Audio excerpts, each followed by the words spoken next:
Ladies, hello. My goodness, everybody. Excited, okay? Can we say excited? Like, I got some stuff to show you guys and whatever. So look, if you're new here, you shouldn't be new here because I haven't allowed anybody new in the group in a while. I'm Ashlyn Ray. I am a sacred space creator for you guys to deepen your spirituality and connect with your divine femininity. And I'm dedicated to helping you tap into your radiant spirit and manifest the wildest dreams ever. So today, I've got a good one today. I'm just trying to get my notes, and I got some stuff to share with y'all that I'm excited about. And I've got a contest coming up because I realized that y'all be playing sleep up in here, all right? And I don't create this juicy goodness for you guys to sleep on, okay? The meditations, the prayers, the books, the guides, the courses, are for you to consume and use. And then it dawned on me, maybe you don't know where to find everything. So through the month of May, we're going to be doing a few things. Happy May, by the way. Like, it's not Memorial Day yet, but it's definitely the kickoff time for Sassy Girl Spring, Hot Girl Summer, okay? But it dawned on me that maybe I don't know where to go to get everything, and you don't know how to connect with me, and you don't know how to find the materials and things that I create for you guys.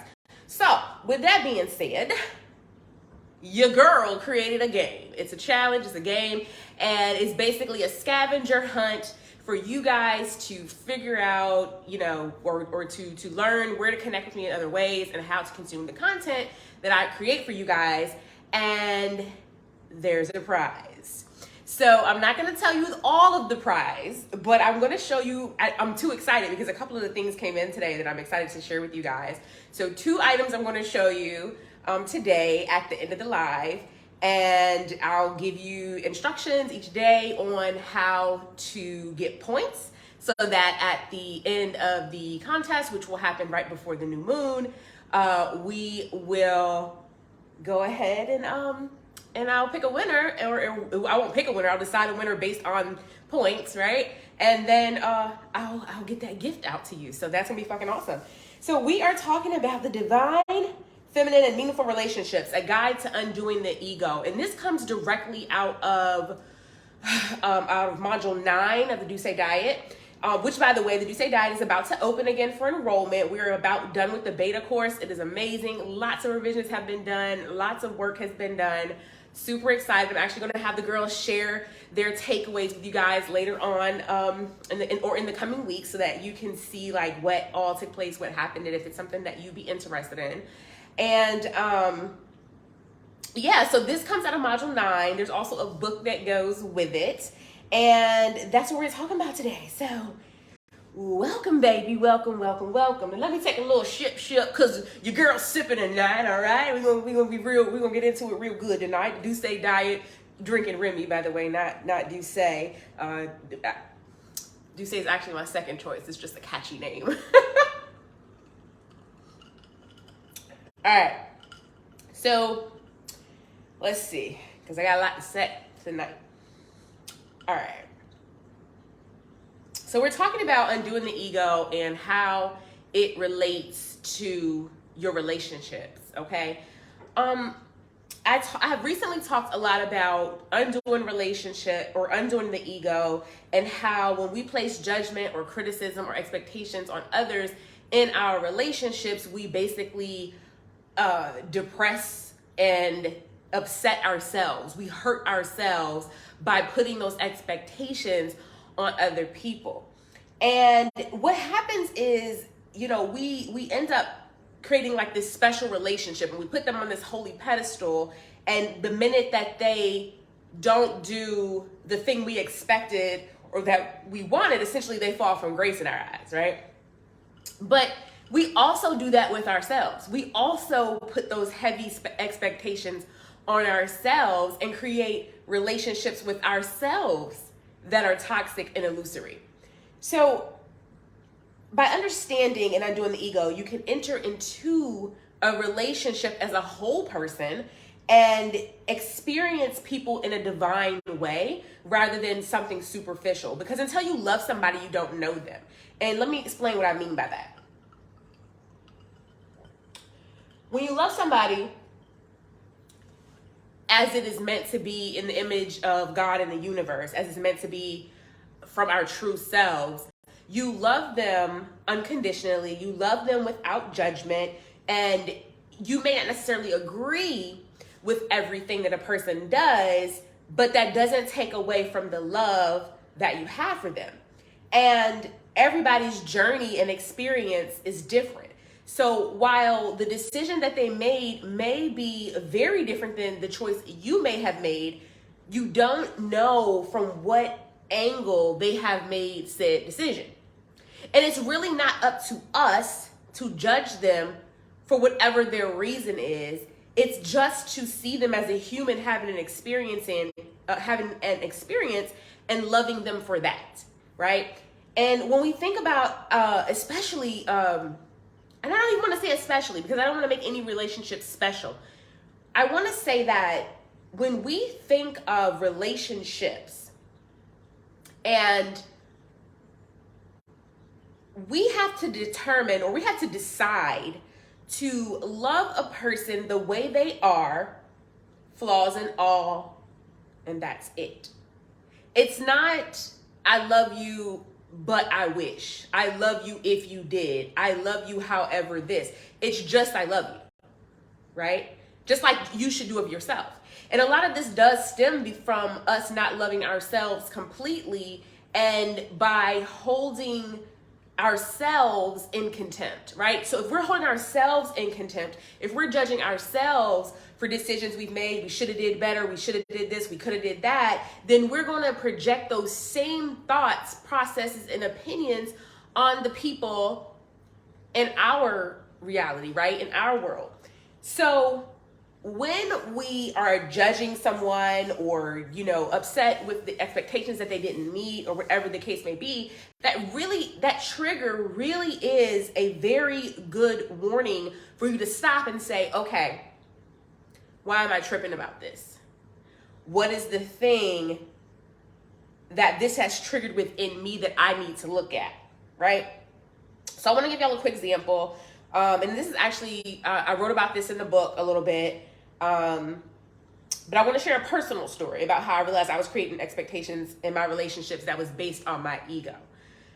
So we're going to call him Clark, we're going to call him Chip Skylark. If y'all are Fairly Odd Parent fans, you my bitch, and you know what I'm talking about, right? Mr. Shiny Teeth in Me, aka Mr. Right. And when I was dating this guy, it very much was like, oh shit, you know this little old me. And he was like love bombing me and doing all the most and the extra. And the minute that I called my homegirl and told her like, yo, I think I'm being love bombed, like that was a red flag right there, right? Like I should have known right there and walked away right there. The fact that I even had to call somebody to like get validation.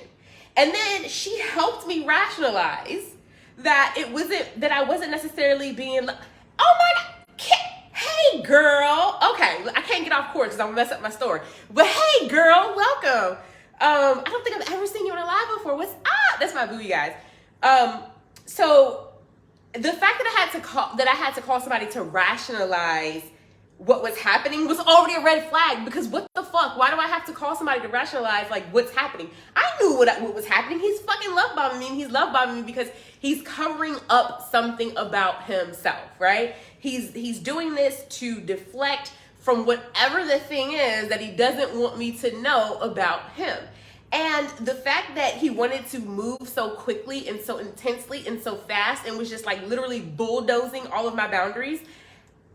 Like, hello, if I'm putting up a boundary and you're going right past it, that is my flag to say, whoa, I have a boundary and you're going over it. And I'm now changing my boundaries because of something that you want to do instead of you respecting my boundaries and me respecting myself to withhold my boundaries, right? Or uphold my boundaries. And so when the relationship went wrong, right? Because we fast forward 3 months later and money is missing, and money is missing, and personal belongings are missing, and all this other good stuff that I can't share at the moment.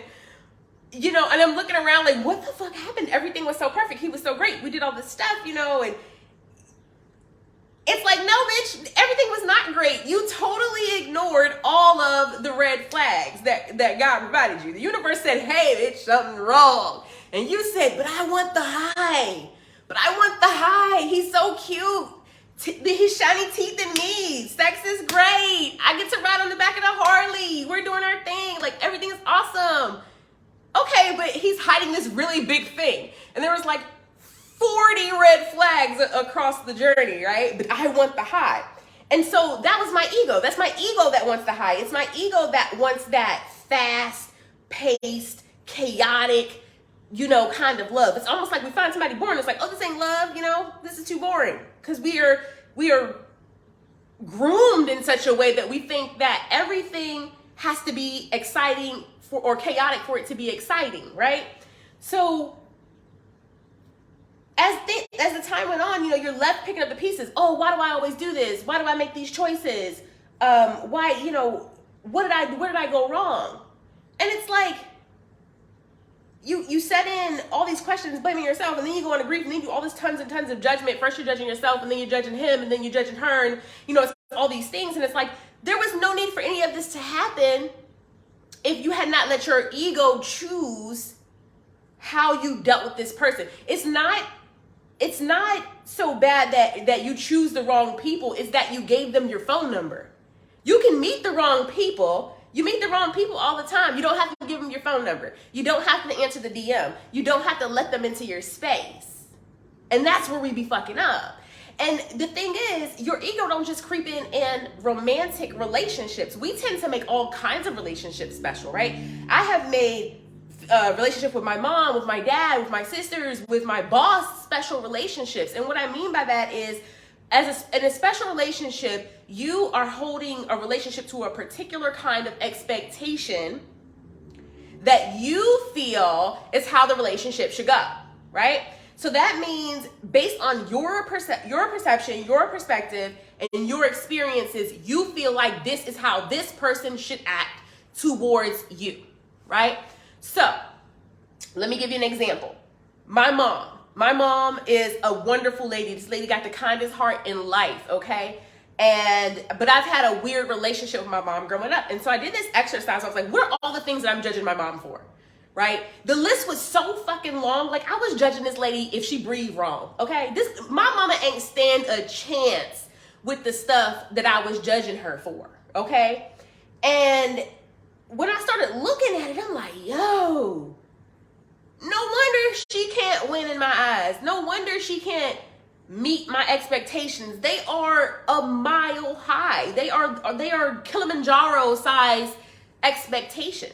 Right? And so, you make your dad, he's supposed to be the all-knowing and the strongest person in the world. And your mom is supposed to be the most sensitive person in the world who knows you without you having to say what's wrong. And your boss is supposed to be somebody who has your back. And your best friend's always supposed to be there for you even when you're wrong. And your sister's supposed to stick with you because that's your sister, that's your blood. And like, you're putting these expectations on people because of what you feel like they're supposed to do. But those expectations are coming from your ego. Literally separating you from the oneness and the love that you have or should have unconditionally for these people. And like, you're probably like, your boss, how do you have this is like super dark. Sorry guys. And you're probably like, okay, so how do you have love for your boss? Like, nobody loves your boss. But what I mean by that is, you can love a person's existence for being a human being. So if he doesn't have my back for whatever his reasons is, if it's because he doesn't like confrontation and he's willing to risk the relationships with his employees as a result, it's not my position to judge him for that. That's his own demons and dragons that he got to slay, not mine. Right? So if I'm doing what's in my control, however he acts is how he acts. A person can choose to behave in whatever manner they want to. It's not going to change how I move. I'm going to still be unbothered. My inner peace is not going to be fucked with. And that's how I know that I am perfectly aligned and on the perfect path of my purpose. Because whenever I am in sync all the way, shit's sweet. I'm not in angst and weirdness and frustration unless something's not wrong within me. Otherwise, I can let all that shit blow over for real. I can let all of it blow over. So I wanted to, all right, make sure I ain't missing no shit, okay? I just want to make sure I ain't missing nothing because y'all know I get on a tangent. Why is it so, oh, I don't have all my other lights on, y'all. I'm sorry. I'm going to have to fix this, the lighting later. But the ego, you know, it creates expectations and illusions of what we want in a relationship, and then it leads to disappointment and frustration, okay? So I kind of covered all these, but I just want to make sure, right? But true connection can only happen when we release our own ego, which means we release the expectations that we have of other people, and we just see them for who they are, right? So when my sister fell short, when my best friend fell short because she didn't do the thing I thought she should have done or whatever, the thing is, I love these people for who they are. I love these people for who they are as a person, their soul, their human body, not what they do for me.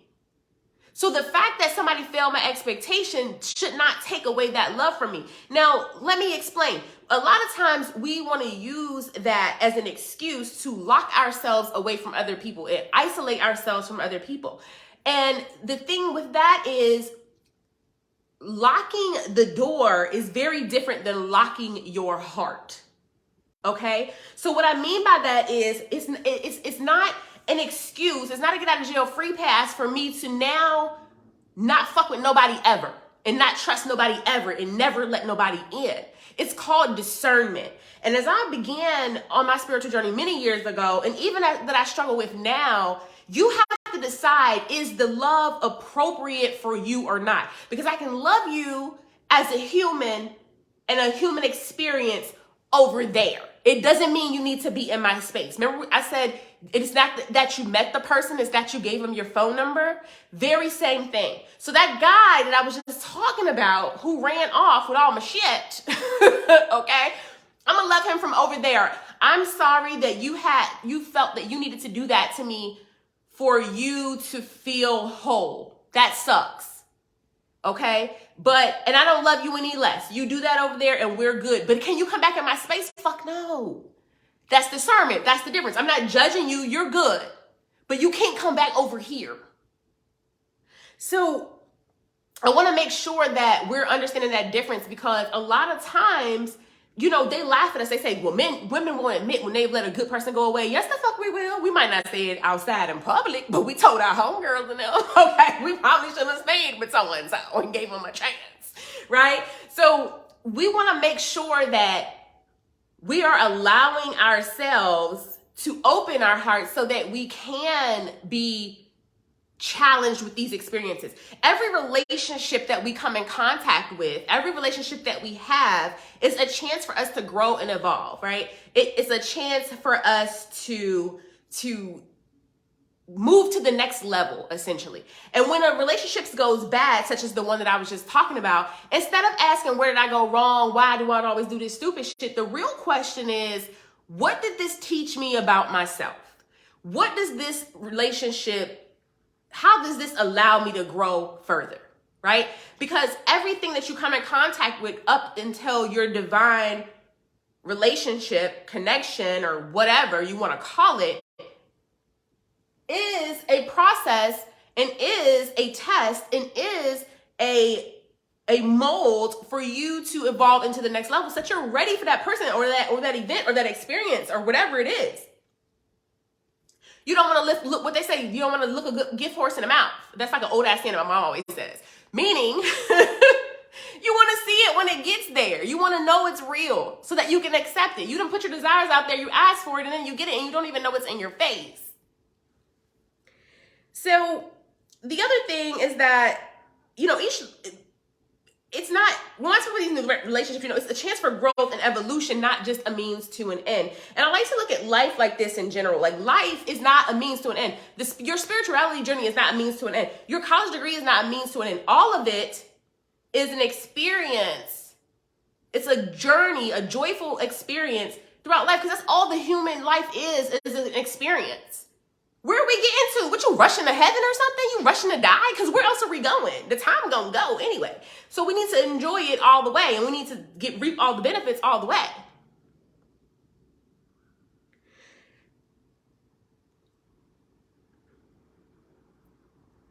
The experience that I shared with you guys today, and I have tons of these, okay? Tons of these. I've come in contact with all kinds of rude, weird, terrible, shitty people by most people's definition. For me, it's just like, whatever. I let most things roll off me.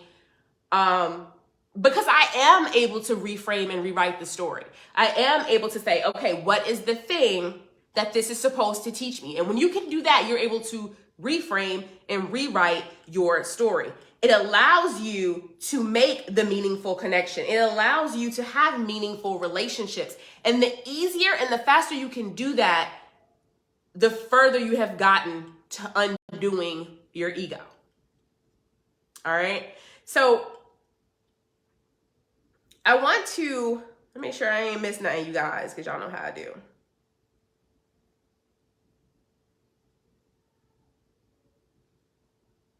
Now, the best part of this is that it ends never-ending cycles. So the universe is going to, God, the universe, whatever, karma is going to keep giving you the same lesson until you learn it. So anytime you think you keep coming across the same people, and I don't care, it doesn't have to be an intimate relationship, it could be a regular friendship.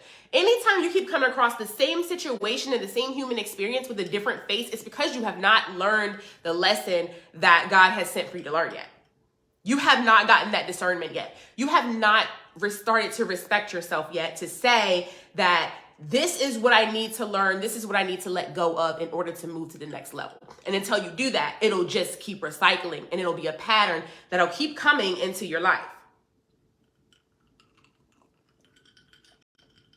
So what I'm excited about as I've watched us go through the Duce diet and watched people realize when they're making judgments and when they're doing things, and even for myself, because like I do the course with everybody over again each time I do it. And like I said, I use my mom in this example, and like going through that and seeing just how harshly I was judging this woman that raised me for my whole life and gave up whatever she had to give up, because all moms sacrifice. Whatever she had to give up in order to make sure that I had the best, as best she could do based on her experience. It was like, girl, how dare you? You know? And it just really brings to light, when you're judging somebody, what it is within you, why you feel like it's justified, but it allows you to look deeper within yourself so that you can further get closer and remove the mask and remove the rejections and get closer to your true self. Because your true self is what's going to attract all the things that you want. Your true self is what's going to bring to you all of your desires. Now, I will be launching a new round of the Duce diet. We're going to start again on the new full moon. So just be on the lookout for that. I'll let you guys know when that's available. But in the meantime, I just want to show you, if that's cool, some of the stuff for the contest. So if you got that email I was talking about earlier and you responded, I got it, then I replied to you with a gift. I hope you loved it. It was like a 40-minute meditation, and there was like some a workbook, it's like some I think it was like journals. I can't remember exactly. And then I also did a playlist of affirmation prayers. So I hope you love them. I hope that you will give me some feedback in the group under the testimonials thread. I will tag that at a later date to just kind of get some feedback on that. But in the meantime, let me show you. So I have this contest coming up because I want to make sure that you guys understand how to access all of the material and the content, and I want you to use it. I'm not creating this for my health. I want you to be here in a like-minded community with myself. I even noticed like we've lost some group members. I don't know if it was the name change of the group or whatever. Totally fine with me. I need it to be 100% aligned with where we are. So one of the prizes is this manifestation candle, which I'm so excited about. It's so cute, you guys. It's so cute. And it has, can you see it? It has the a rose quartz in it. So this manifestation is candle is for self-love and love in general, right? Like an abundance of love in general. This is actually a part of one of the, so as well as me doing this for the contest, this is also something you may see in your gift box for the Do Say Diet. So super excited. So when I do the Do Say Diet coming up, there is a gift box that comes with that, as well as a physical workbook that will show up at your door with it. So super excited. And then this is another gift that comes for the contest. It is a hardcover lined journal. This is another one of the prizes. So these are just two of the things that will be a part of the gift box for the contest winner. I can't show you everything. It has to be a surprise because you have to be trying to know stuff in advance and then you be missing, and we're not doing that. So you won't be surprised. But yeah, so this, I will be doing the announcement on the date of the new moon. Y'all know I love me a moon cycle. Okay, so we're gonna do it on the new moon. Do Say Diet round, the real, like, it's no bit more beta. It's the official course that starts on the full moon in June. I will have more details coming along the way for that. But I am excited. Look out for the details for how to win the gift box for this month. And that's all I got for real. So if y'all don't have any questions, and y'all have nothing to say, if you enjoyed the live, if you learned something, if you on the replay, drop a replay, drop an emoji. I'm sorry y'all had to talk to me in the dark, but thank goodness I'm light, bright, damn near white, because I know you can see me. So I will see you guys next time. I love you. I wish you all the love and light. And amen, baby.